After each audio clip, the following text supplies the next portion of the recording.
Porque não me envergonho do Evangelho de Cristo, pois é poder de Deus para a salvação de todo aquele que crê. Desperta Arapiraca. Hoje foi alto.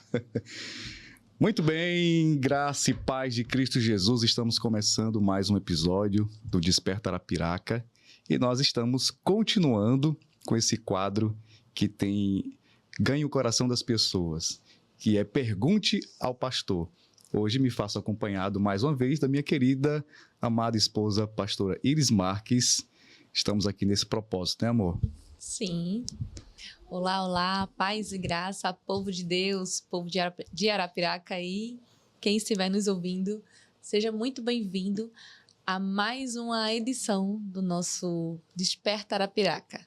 Somos gratos a Deus por essa oportunidade, por esse momento de estar compartilhando ideias e pensamentos, tirando dúvidas também de muitos cristãos e também de membros de nossa igreja. Então, nós formulamos essas perguntas e estamos aqui tirando essas dúvidas, né, que pode ser de muitas pessoas. Agradecemos também, muito obrigada, meu amor, pelo convite, por livre e espontânea você já faz parte desse... Brincadeira. E desse muito canal. Obrigada por sempre me convidar, né, e fazer parte desse momento importante das nossas vidas. Sim. Agradecemos também a toda a equipe da Kcast Podcast. Que Deus abençoe cada um de vocês, que Deus recompense todo esse trabalho que vocês fazem com muito amor e com muita dedicação. Muito bem, então vamos para mais uma das dúvidas que são as polêmicas, né? E muita gente tem falado no Instagram, né? Tem comentado lá, pergunta sobre isso, sobre aquilo, e a gente realmente está conseguindo responder de forma rápida aquilo que as pessoas têm dúvida, e muitas vezes essas dúvidas não são sanadas no culto, até porque o culto se prega a palavra, né? Ou mesmo essas dúvidas podem ser tiradas numa escola bíblica, mas tem que esperar o tema específico para tirar essa dúvida. E aqui a gente escuta aqueles que estão falando conosco, né, para que a gente possa responder o máximo de perguntas que venham sanar as dúvidas, e normalmente as perguntas mais polêmicas, não é isso? O que é que você trouxe para a gente hoje? Pois é, nós já estamos nos aproximando do período político, na verdade, em 2026 está logo ali, não é verdade? Então, eu tenho uma pergunta para você, pastor. O cristão, ele pode apoiar determinadas causas políticas ou partidos políticos? Essa é a primeira pergunta. E a segunda pergunta que eu quero fazer é: como é que o cristão pode equilibrar fé e política sem idolatrar ideologias? Bom, muito bem. Além de ser pastor, eu também sou formado em História, né? E eu tive a oportunidade de ler sobre algumas coisas de política, principalmente uma frase que Aristóteles falou, que o homem é um ser político, né? Então, a política faz parte da sociedade, faz parte do ser humano, porque por meio da política ele se manifesta, ele fala sobre seus anseios, e as necessidades da sociedade, elas são expostas através da representatividade. E o cristão, ele faz parte da sociedade, por isso ele precisa também entender um pouco de política. Mas essa questão da paixão pelo partido político, defender a esquerda, a direita, centro, etc. O cristão, ele precisa entender que há um crivo sobre ele, que é a palavra de Deus. Então, Filipenses 4:8 sempre cai bem para todos esses quesitos, né? Tudo que é honesto, que é justo, se há boa fama, se há algum louvor, nisso ocupe os vossos pensamentos. Então nós precisamos sim falar sobre política, agora de uma forma equilibrada, pacífica, de maneira que nós não venhamos a causar nenhum tipo de atrito ou contenda. Nós podemos defender o posicionamento cristão, sem contudo nos envolvermos com essas polêmicas, fazer bandeira política dentro da igreja. Então, nós podemos, sim, ser equilibrados. Nós vemos na Bíblia, por exemplo, no Antigo Testamento, homens judeus que foram políticos, né? Daniel, que foi prefeito da Babilônia, José, governador do Egito, né? O próprio Moisés, legislador, enfim, tantas pessoas. Neemias faziam parte da política. Isso, né? Esdras, Neemias, no período do reino persa, né? Enfim. Então, esse pessoal, ele se envolveu com política, no entanto, eles não se permitiram ser contaminados com a corrupção daquela época. Então, sim, o crente pode ter sua escolha política, ter o seu partido político, pode se candidatar. O que ele não pode é se corromper. Ele não pode ceder à tentação do maligno de se corromper ou fazer qualquer tipo de crime, né? Cometer qualquer tipo de crime. Eu vejo que é dessa maneira. Muito bem. Eu acredito que quando a gente defende algo, a gente precisa conhecer, né? A gente não pode defender algo porque A ou B fala isso ou aquilo, mas nós precisamos conhecer e a fundo. Então, eu acredito que é importante você se dedicar a ler um pouco mais sobre tal político, né? Sobre as Sim, ideias dele. Histórico dele, inclusive, sobre os partidos, esquerda, direita. Os ideais que defendem. Eu acredito que o conhecimento, ele abre a mente da gente muito. Abre muito a mente da gente. Para que a gente possa compreender melhor o que cada um defende. Não é verdade? Sim, em relação a, por exemplo, a políticos dentro da igreja. Eu vejo que, infelizmente, algumas poucas igrejas têm caminhado para uma militância política. Então, ocupam boa parte do tempo do culto para poder fazer propaganda política, fazer menção de nomes de políticos, né, ovacionar políticos, como se os políticos fossem realmente a parte mais importante do culto, né? Quando não. Como é que um pastor deve receber um político dentro da sua igreja? Mesmo sendo ele de esquerda e de direita, sendo o presidente ou quem quer que seja. Nós, como cristãos, precisamos ser pacíficos e exemplo, né? E respeitar. Respeitar. Porque são autoridades. Eles são autoridades. Independente do que eles defendam, né? Exatamente. Eles devem receber oração da igreja. Nós devemos abençoá-los e não amaldiçoá-los. Nunca, nunca, nunca. Exatamente. Porque se nós abençoamos... não foi chamado para amaldiçoar. Nem político, Isso. nem pessoa civil, né? Porque nós oramos pelas autoridades e cremos que através da nossa oração, se porventura há algum projeto maligno na mente desse político, através das nossas orações, do nosso exemplo, talvez eles possam se arrepender, né? Porque a nossa conduta como cristão também é uma pregação. Então, oramos por vereadores, deputados, etc. Por exemplo, a Igreja Católica, eu nunca vi, pelo menos nunca vi, nenhum político tomar o microfone para falar, a oportunidade para falar no púlpito na Igreja Católica. E nós temos visto, infelizmente, em muitas igrejas evangélicas, políticos tomando muito tempo para falar, ou até mesmo tomando nem que seja um pouco tempo. Mas eu não concordo, eu não acredito que o político tenha parte para poder falar no púlpito da igreja, mas que ele receba a oração, que ele seja mencionado como autoridade e que nós venhamos a orar por eles, não desprezados. Exatamente. Né? Seja apresentado, né, Sim. na reunião ou no culto, né, e seja feita uma oração direcionada à vida dele para que Deus venha abençoá-lo e venha iluminar a mente dele para que venha fazer projetos que venham ser benéficos para toda a população. Exatamente. Então, essa é a postura de uma igreja cristã em relação à política e aos políticos, né? Nós não podemos militar politicamente, porque a igreja não foi chamada nem para apenas militar nas obras sociais, nem apenas militar politicamente, porque se fosse para militar politicamente, Jesus não teria feito o que fez. Ele teria assumido o trono, tinha pego uma espada e ia conquistar, né? Ia acabar com o Império Romano. Mas nós não fomos chamados para isso. Nós nos posicionamos dentro de uma ética cristã de paz e de respeito às pessoas. Então, dessa forma, eu entendo que a política deve ser encarada dentro da igreja. Nem vamos demonizar e nem vamos endeusar a política. Vamos tratar com naturalidade, defender os nossos princípios. Inclusive, nesse período político que se passou, no púlpito da igreja nós não mencionamos que as pessoas são obrigadas a votar em político A ou B. Nós apenas falamos sobre os princípios bíblicos e nós orientamos. Votem em pessoas que defendam esses princípios. Partidos também.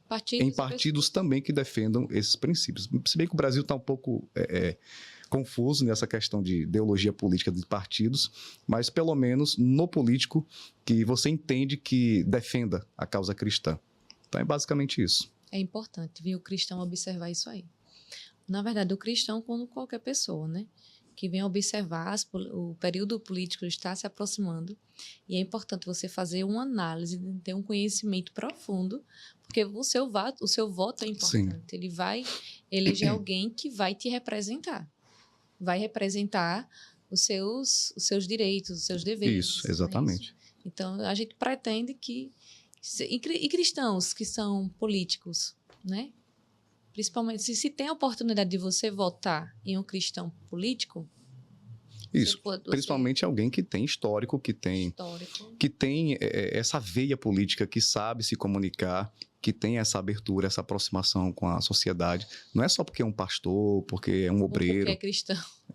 Também não é só porque é cristão. Tem políticos que não são evangélicos nem católicos e talvez tenham uma postura muito mais proba, muito mais respeitada do que alguns cristãos, inclusive. Então, a gente tem que ver realmente quais são as intenções, quais são as pautas que esses políticos defendem. E, pelo amor de Deus, nada de brigar por conta de político ou de política. Paz e amor, viu, gente? Paz e amor aí. Pelo amor de Deus. Se for para não briga nem por Lula, nem por Bolsonaro, seja de Cristo. Muitas vezes eu ouvi uma frase que para você ganhar uma batalha, você precisa recuar. Então, por várias vezes eu fiz isso. Para não entrar em contextos até de discussões, né? E parte, assim, para palavras bem agressivas mesmo, assim. Isso. Se a gente não vigiar, a gente é até bombardeado. Hoje em dia, qualquer comentário é culpa de Lula ou Bolsonaro para qualquer coisa que o ser humano venha falar. Então, eu não acho isso saudável de jeito nenhum, nem na igreja. A igreja não pode ser reduto de político. A igreja é um lugar de se pregar o evangelho. Exatamente. Exatamente, pregue o evangelho. Se preciso, use palavras. Então, vamos lá. A nossa segunda pergunta, ela também está um pouco direcionada, né, ou relacionada a questões políticas, né? Então, eu vou te perguntar, pastor, como a igreja deve lidar com pessoas LGBTQIA+. Nossa, quase que eu não terminava. Tem muitas letrinhas aí, né, que o pessoal não compreende. Eu falei certo, né? Mas isso vai se atualizando a cada dia que passa, né? Mas enfim, pessoas que têm essas causas, né, de diversidade de gênero, que na verdade o cristão ele entende que gênero só existem dois, que é masculino e feminino. Tá aí a genética, crer, né? Isso, tá aí a medicina, tá aí a genética para falar que o homem tem um cromossomo XY, e a mulher tem XX, né? E segundo os cientistas, né, os pesquisadores, o homem pode modificar toda a sua estética para parecer-se com a mulher, mas ele não consegue mudar a sua genética. Então, como é que nós entendemos a questão do gênero, masculino e feminino? Esse é o entendimento cristão e baseado, claro, em pesquisas, enfim, na natureza. E existe a questão da orientação sexual, que aí já se fala sobre sexualidade, que é, segundo a nossa visão cristã, uma escolha do ser humano por conta de comportamento, de vontades, emoções e o ambiente em que ele convive, né? As informações, talvez até... Histórico familiar também. Que ele receba no seu inconsciente, enfim. Envolve psicologia, envolve psicanálise, sociologia, antropologia, todas as vias possíveis para entender o ser humano. E nós, cristãos, defendemos isso, né? Que gêneros são dois gêneros, masculino e feminino. Existem algumas alterações que nós podemos chamar de síndromes, enfim. Alguns homens têm mais hormônio feminino, outras mulheres têm mais hormônio masculino, então gera um comportamento um pouco diferente. Mas eu compreendo que o cristão ele precisa, independente de todas essas coisas, saber receber tais pessoas com todo tipo de cortesia, de educação, de respeito, né? Como receber uma pessoa assim dentro da igreja, com todo o respeito possível. A menos que tal pessoa já entre com o propósito de vituperar, de causar algum tipo de vilipêndio, né, a um ambiente de culto. Por exemplo, pessoas que entrem seminuas, pessoas que cometam atos obscenos dentro do espaço religioso. Isso é uma prática de intolerância, né, de desrespeito.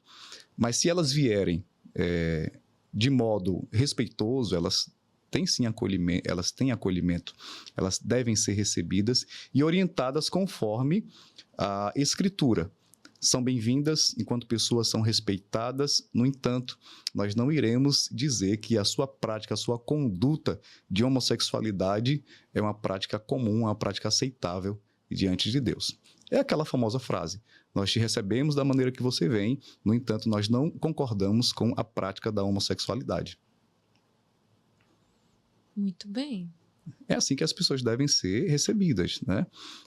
Por exemplo, pessoas que vêm da homossexualidade e querem uma libertação e procuram a igreja, então, naturalmente, elas ainda trazem consigo os traços da homossexualidade. E esses traços, eles precisam ser tratados com paciência, com respeito. E essas pessoas devem ser acompanhadas, né? Para que elas possam progredir, para que elas possam deixar esses traços, de acordo com o seu esforço próprio, serem orientadas a buscarem uma identidade sexual de acordo com o seu gênero, para que possam, então, assumir alguma função na igreja, para que possam ser liderança, exemplo para outras pessoas no quesito do serviço da igreja. Então, sim, tem que ser respeitado, não pode ser excluída. A igreja é lugar de restauração, de transformação, e nós queremos dessa maneira. Amém. Pois bem, agora saindo um pouquinho do quesito político, eu vou entrar aqui um dos costumes que nós podemos observar em algumas igrejas do nosso Brasil. O uso do óleo ungido. Essa foi para outro extremo. Foi. O uso do óleo ungido é necessário nos dias de hoje? É engraçado que essa expressão óleo ungido é igual água molhada, né? Que, assim, é meio que redundante, óleo ungido. A unção, ela vem de Deus. É a unção por meio do Espírito Santo. Nós temos, no Antigo Testamento, a unção com óleo para reis, profetas, sacerdotes, né? Então, pessoas eram ungidas como um sinal de início de um trabalho, de uma obra. O rei era ungido para reinar, o sacerdote para liderar o seu ministério sacerdotal, o profeta, enfim, para profetizar. Então, a unção era como se fosse um selo do Espírito Santo por meio simbólico do óleo para que ele iniciasse um trabalho. Então, ministerial, né? Um trabalho ministerial. A unção era para isso, para realizar Testamento, né? o trabalho no Antigo Testamento. No Novo Testamento, a única citação para unção com óleo é para os enfermos, que Tiago fala: se houver um enfermo entre vocês, chamem os presbíteros e unjam a cabeça dele com óleo, e a oração da fé salvará o doente, e se tiver cometido pecados, lhe-ão perdoados.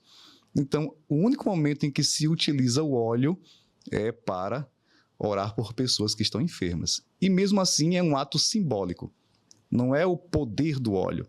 Não é uma oração milagrosa que faz com que o óleo se torne poderoso ao ponto de você pegar esse óleo e pingar para beber um copo com água, com o óleo lá, ou você colocar numa bacia para se banhar com aquele óleo para dizer que agora você está protegido, está abençoado. A gente não encontra nenhum texto bíblico no Novo Testamento defendendo tal prática.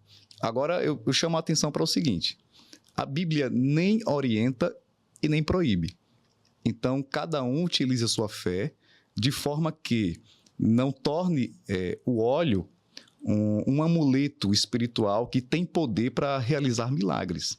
É uma atitude simbólica, né? Se você crê que por meio dessa atitude simbólica você ora por alguém e unge essa pessoa, e essa pessoa ela é curada, então tudo bem. Mas se você crê exatamente que é por conta do óleo, você está caindo no risco do misticismo e da idolatria de ícones, de objetos, enfim.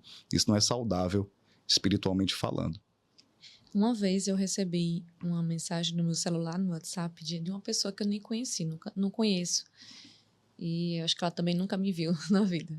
E ela falou assim: paz do Senhor, a senhora faz visita em casas? Sim. Eu estou precisando que a senhora venha ungir a minha casa. Sim. Aí eu disse: meu Deus. Prestação de serviço. Olha só, existem duas questões aí, né? ela observou o papel do Sim. pastor como uma prestação de serviço. Eu entendi, porque o contexto que ela estava falando foi parecido com isso. Mas também eu fiquei preocupada como era que eu ia explicar isso para ela, de uma mensagem por WhatsApp. Porque, assim, eu realmente não tenho o costume de fazer visita na casa das pessoas, ungindo a casa das pessoas. Certo. Eu unjo pessoas. Sim. Pessoas, Sim. né? E aí eu fiquei até... Como é que eu vou explicar para ela? Porque isso foi uma construção que ela teve de alguma lugar que ela fez Isso, parte, algum lugar né? que ela fez parte. Alguma igreja que ela Exatamente. fez parte, algum ensinamento que ela teve. Então, assim, como é que eu vou poder explicar isso para ela numa mensagem de WhatsApp, para que possa ser desconstruído isso da mente dela? Porque é algo que é um costume que eu vou apresentar para ela totalmente diferente, né? E aí eu fiquei me questionando, eu fiquei orando, disse, Senhor. Aí eu falei para ela, depois que eu orei, o Senhor me deu uma orientação e disse, olha, nós estamos com nossa igreja com as portas abertas para que você venha nos conhecer, para que você venha nos visitar. A gente pode marcar um momento para a gente poder conversar, se conhecer, porque ela nunca tinha vindo nem na igreja aqui. E eu falei para ela assim, você pode vir, você cultua aqui conosco, nós marcamos um momento para a gente conversar, porque eu até pensei que era algo assim, psicológico dela e uma emoção, né, meio que desequilibrada dentro dela. Aí eu falei para ela, venha para a igreja para a gente conversar, vamos marcar um momento para a gente ter um aconselhamento, um ensinamento bíblico, uma conversa, né, com os pastores, uma orientação, eu posso te explicar e tal, e a gente pode conversar. Mas ela foi bem incisiva mesmo, porque ela queria que eu fosse na casa dela para que eu pudesse ungir a casa dela. Aí eu disse, meu Deus. O objetivo era só ungir a casa mesmo. O objetivo era ungir a casa, né? Mas assim, quando na verdade ela precisava de uma ajuda aconselhamento espiritual, uma ajuda espiritual, orientação bíblica, um aconselhamento, percebe-se assim vários tipos de emoções, assim, fora do lugar, uma certa ansiedade, um perfil de depressão, sabe? Um perfil assim de uma pessoa com um excesso de medo e tantas outras coisas. Então, assim, tem coisas que o Espírito Santo, ele quer tratar em nós, porque Deus, ele quer fazer a obra completa dentro de nós. Muitas vezes a nossa casa vai estar ali no controle das nossas vidas, mas se nós estivermos direcionadas e com a palavra dentro do nosso coração para executar, nós vamos orar pela nossa casa, nós seremos capazes de orar, de colocar as mãos. Nós somos o próprio olho ungido. Pois é, porque o Senhor nos colocou, nos deu autoridade, o Senhor pensou sobre nós. Exato. Autoridade, poder e unção também. Se nós buscarmos, todo crente, ele pode ter essas virtudes. É preciso que nós busquemos ao Senhor para que ele derrame sobre nós. É claro que o homem natural, ele não vai ter essas habilidades, digamos assim, e essas virtudes. Mas se nós buscarmos em oração, se nos derramarmos no Senhor, ele tem prazer em derramar sobre nós autoridade, poder, unção. Onde nós colocarmos as nossas mãos, enfermos serão curados. Onde nós colocarmos a planta do nosso pé, será abençoado. Então, assim, eu já fiz orações na minha casa que eu precisei sair da minha casa e fui para o jardim e fui para a parte foi um direcionamento específico para o momento. Um direcionamento específico, porque eu já estendi as mãos sobre a minha casa, sim, sobre o quarto dos meus filhos. Então, eu já fiz isso. Então, o poder ele não foi dado exatamente, especificamente e exclusivamente para os pastores, né? Para os obreiros, digamos assim, e foi dado para o crente. O véu se rasgou do alto a baixo. Nós estamos vivendo o tempo da graça, né? O véu se rasgou, nós temos acesso. Nós precisamos lembrar que nós temos esse acesso ilimitado a Deus. As portas dos céus sempre estão abertas, mas nós não queremos passar por elas, nós não queremos atravessar. Nós não queremos ali nos debruçar e dar aquele momento para o Senhor, para buscar poder do Senhor. Então, nós precisamos desconstruir, construir algo novo na mente das pessoas. Né? Eu fico preocupada porque, assim, eu venho de uma doutrina muito bíblica, né? Que a gente não costuma muito ver, né? A questão desses costumes assim. Então, assim, eu fico preocupada, assim, quando eu vejo que muitos Muitas igrejas e muitos lugares, muitos pastores estão ensinando suas ovelhas a depender exclusivamente disso. Isso é preocupante, porque são crentes que estão à dependência de algo. De amuletos espirituais. De amuletos espirituais. Por exemplo, lenço, mulher, do copo, não vou... da água. A pessoa diz, eu não vou lá no culto não, mas se tu puder trazer um pouquinho de óleo para mim, traz. Entendeu? Que eu boto aqui na minha casa, tá tudo certo. Exato, nós precisamos usar a nossa fé. É. Né? Nós precisamos usar a nossa fé, nós precisamos usar aquilo que o Senhor nos entregou. Deus nos deu tantos direitos e tantos acessos. Nós precisamos buscar esse acesso que nós temos a Deus. Né? E se ela ficar esperando por mim, a casa dela já deve estar atribulada, porque está esperando por mim, porque não conseguiu, né, chegar a ouvir, ter um direcionamento, uma orientação, uma oração por ela, né? Eu até estava crendo, não, se a gente se encontrar, vamos conversar, e eu sei que o Senhor vai curar a vida dela, vai curar a mente, o coração, e ela pode chegar na casa dela e ter novos posicionamentos e mudar aquele contexto que ela está vivendo. Mas não aconteceu isso, infelizmente, porque a fé dela a visão estava totalmente para que... Estava intermediada pelo óleo, especificamente. Pelo óleo, exatamente. Então, nós precisamos vigiar. Nós precisamos vigiar e ler o que as Escrituras sabem interpretar. O diabo ele não foge do óleo, ele foge da resistência. Sujeitai-vos, pois, a Deus, resisti ao diabo e ele fugirá de vós. Exatamente. Então, a resistência contra o pecado vai fazer com que o diabo desista de ficar ali em cima de você, tentando nessa determinada área, né? Então, ele parte para outros projetos. Eu tenho a visão de que pastores devem formar ovelhas fortes. Ovelhas que saibam resistir o pecado. Ovelhas que tenham conhecimento bíblico. Né? Ovelhas que venham a tempestade, mas que elas estejam ali firmes, fortes e constantes, sempre abundantes. Sim. Não é isso? A gente tem uma grande missão. A gente tem uma grande responsabilidade. Nós, como pastores, como líderes de pessoas, nós temos uma grande responsabilidade. Nós precisamos preparar um povo forte, um povo que seja um destemido, um povo que confie no Senhor, não naquilo que eu que não sejam tímidos, né? Mas que repreendam o vento e o mar. Exatamente. Uma certa vez uma irmã ligou para mim e mandou uma mensagem para mim: pastor, eu quero que a senhora venha aqui e tal, venha fazer oração na minha casa. Então, assim, eu mais uma vez fico preocupada, porque a formação desses crentes assim, que sempre depende. Se o pastor não puder, se o pastor estiver em outro compromisso, se o pastor estiver em outra casa, em outra reunião, e se ele estiver buscando uma ovelha perdida, e se estiver em outra atividade. E aí eu falei para ela: olha, você está podendo falar comigo agora? Eu liguei para ela e dei algumas instruções para ela. E graças a Deus ela ouviu nessa orientação, esse conselho.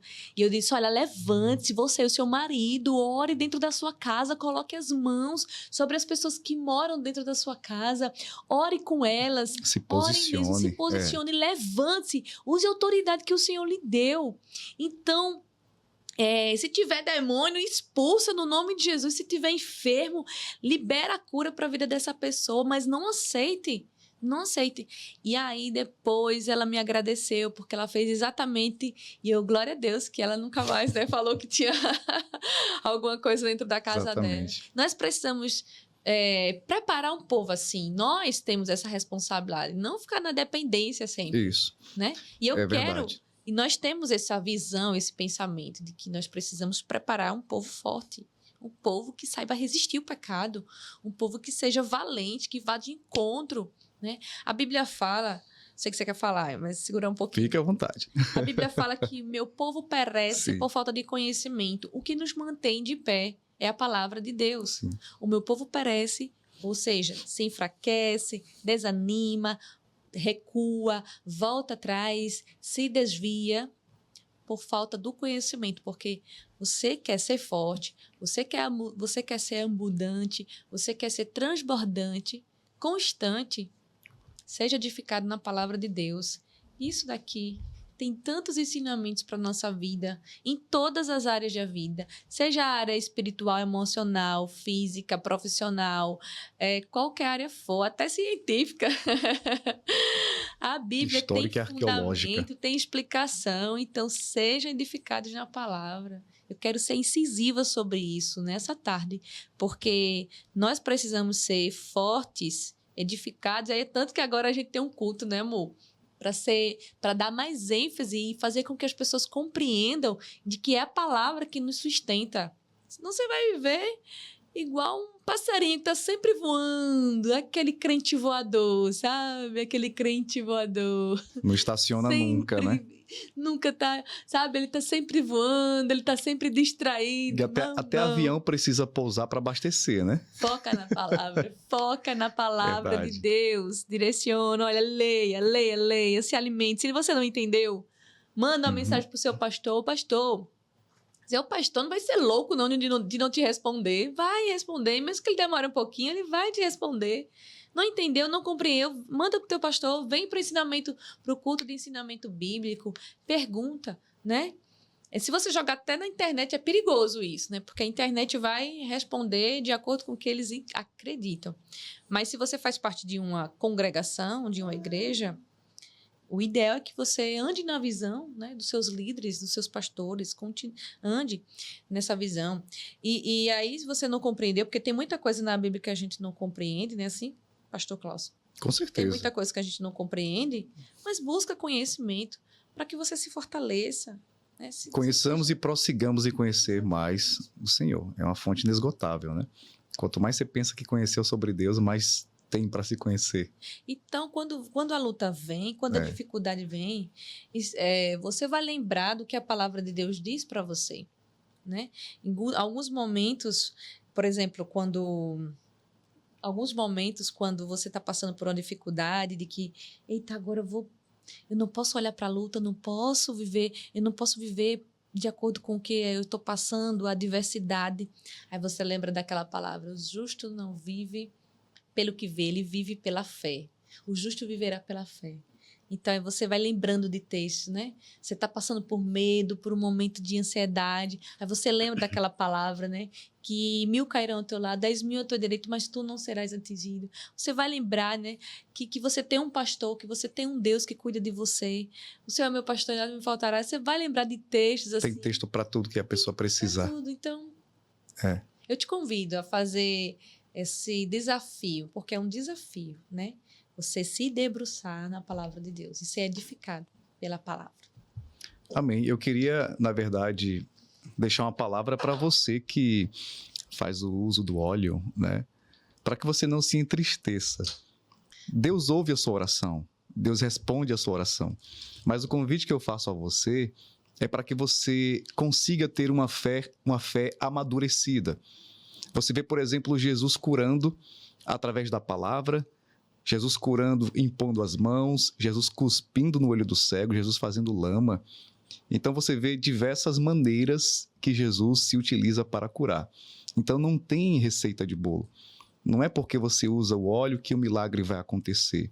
Mas se você obedece a Deus e sente o direcionamento de Deus de fazer tal coisa, seja firme pela palavra. Porque eu tenho convicção de que quando você obedece a palavra, o milagre acontece. Não é o óleo, não é qualquer outro tipo de objeto que você vem utilizar, mas é a sua fé que é executada nesse momento, tá bom? Não se entristeça, amadureça a sua fé e creia que através da palavra que sai da sua boca, do seu posicionamento, o milagre pode acontecer. Não se frustre, não fique desanimado. Ai, meu Deus, não acredito em mais nada. Se Deus der o comando, você coloca a mão sobre sua identidade e ora, coloca a mão sobre o seu carro e ora, entendeu? Você só não pode tornar isso como uma regra para todos os cristãos. Então, o direcionamento de Deus para tal situação virá quando você andar em sintonia com o Espírito. Tem vezes que você não vai ter tempo de pegar o óleo não, para ungido. Né? Tem alguns momentos da vida que não vai dar tempo não, você pegar o óleo e orar. E a palavra está pronta, é só dar ordem. E a palavra está pronta. O que foi que o Senhor disse para Moisés quando estava diante do mar? Né? Ele falou assim, diga ao povo que marche. Por que você está clamando para mim, Moisés? Por que você está clamando a mim? Não é tempo mais de clamar, não. Não dá tempo. Aqui não dá tempo de clamar. Agora você tem que marchar. Não dá tempo de clamar. Então, tem situações que não dá tempo orar, não dá tempo de buscar algo. Executar, né? A ordem já foi dada. Executar Exatamente. e avançar. É isso, e nós precisamos estar prontos, alimentados. Não é o que Jesus falou na tempestade para os seus discípulos, né? Vocês são tímidos, vocês ainda não sabem se posicionar, né? Aí depois ele dá ordem ao vento e à tempestade para se acalmar. Mas ele estava dizendo claramente ali, por que vocês que não repreenderam o vento e o mar? Precisou que eu me despertasse para fazer isso. Então, a palavra já está em vocês. E João escreve uma das suas epístolas dizendo que nós temos a unção do Santo e ela permanece em nós. Se nós temos a unção do Espírito Santo, então é tempo de executar. Amém? Amém. É isso aí. Então, gente, encerramos mais um episódio do Desperta Arapiraca. Aqui o profetinha menor, que apareceu no finalzinho para dar o ar da graça aqui para vocês. E, gente, compartilha, viu? Essas perguntas e respostas que são polêmicas, mas são esclarecedoras, porque a Bíblia diz que as coisas reveladas são para os homens e as ocultas são para Deus. Então, tudo que é revelado a gente vai, de acordo com a palavra, responder a vocês. E até o próximo episódio do Desperta Arapiraca. Deus abençoe a todos vocês. Tchau, tchau.